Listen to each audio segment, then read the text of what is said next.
কংগ্রেস নেতাজি সেজে সেজে বাজারে ঘুরছে। সংগতি মিছিল ফ্লপ হতেই তৃণমূল বলছে নেতাজি থাকলে ধর্মান্ধতা থাকতো না। আর এক রামের ধাক্কাতেই ইন্ডিজোট একেবারে পিন্ডি চটকে গেল।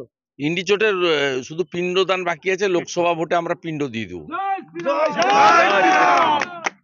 ফিরাদ হাকিম বলছেন নেতাজি সুভাষচন্দ্র বসুকে যদি কেউ রেসপেক্ট দিয়ে থাকেন, নরেন্দ্র মোদী দিয়েছেন।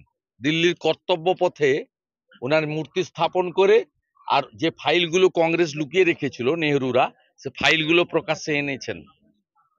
আর নেতাজি সুভাষচন্দ্র বসু যদি প্রথম প্রধানমন্ত্রী হতেন, তাহলে ভারত খণ্ডিত হতো না, অখণ্ড ভারত আজকে আমরা দেখতে পেতাম। সর্দার বল্লভভাই প্যাটেল থেকে নেতাজি সুভাষচন্দ্র বসু রেসপেক্ট যদি কেউ দিয়ে থাকে, নরেন্দ্র দামোদর দাস মোদী দিয়েছেন। এদের কাছ থেকে জ্ঞান শোনার কোনো দরকার নেই। ফিরাদ হাকিম আবার বলছে নেতাজির জন্য জাতীয় ছুটির দাবি করছেন তিনি, কিন্তু এই বাংলায় রামলালার প্রাণ প্রতিষ্ঠার দিন ছুটি দিতে রাজ্য সরকার তো চায় না। এই রাজ্যে রামলালার জন্য কেউ ছুটি চায়নি।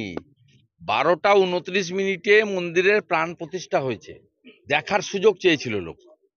ভারত সরকার ছুটি দেয়নি, ভারত সরকার 2:30টার পরে অফিস করতে বলেছে, যাতে ওই সময়টা পরিবারকে নিয়ে মন্দিরে হোক বাড়িতে হোক, একসঙ্গে হিন্দুরা এই রকম 500 বছর পরে তার স্বপ্ন পূরণ।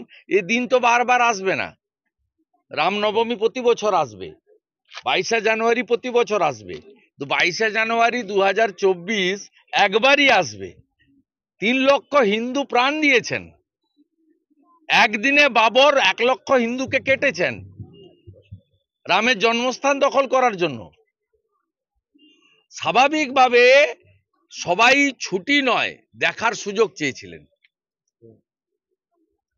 কিন্তু মমতা ব্যানার্জির রামাতঙ্ক রোগে তিনি ভুগছেন,